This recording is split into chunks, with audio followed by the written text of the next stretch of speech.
This Godzilla figure is a classic. It was produced by Imperial.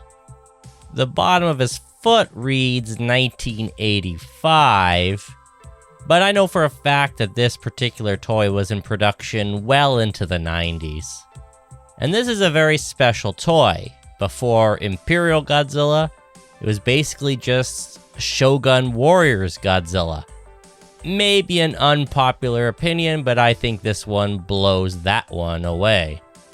That's some kind of goblin with launching fists. This is Godzilla, or at least the Godzilla I know. It's not really based on any one design.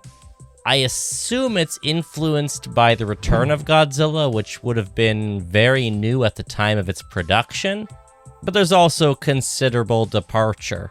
This is really just a quintessential Godzilla design, capturing the essence of the character, perfectly recognizable, with its own unique identity.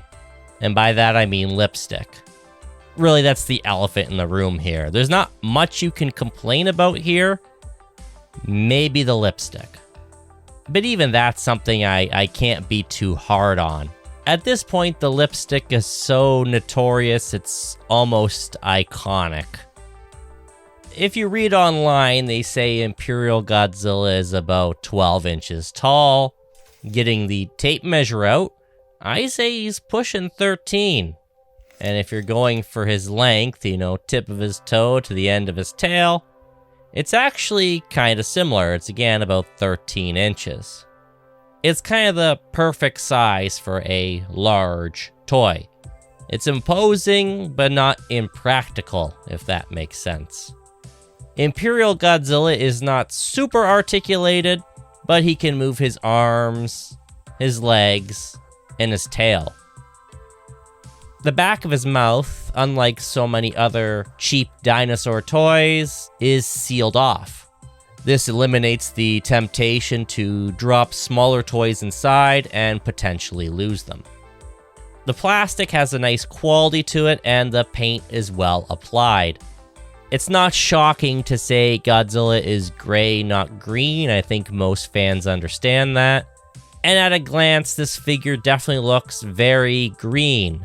But to be fair, there is quite a bit of gray underneath. It's really, I would say it's a gray figure with generously applied green paint. Depending on the lighting, the effect is very nice.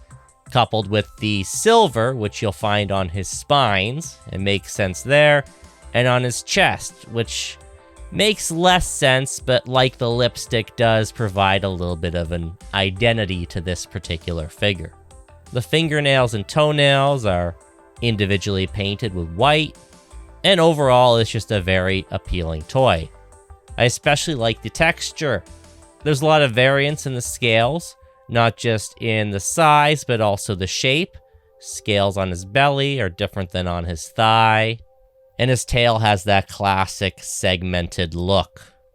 The eyeball's a little goofy. Mine has misapplied paint, but again, an old toy like this, that's all part of the charm. Lots of kids were into dinosaurs in the 90s, and this was a staple of many collections. I don't know if it's the greatest Godzilla toy ever made. It's certainly in the running. Regardless, it's definitely a classic. So do you own Imperial Godzilla, either this version or something similar? What do you think of it? Thanks for watching, and please like, comment, and subscribe.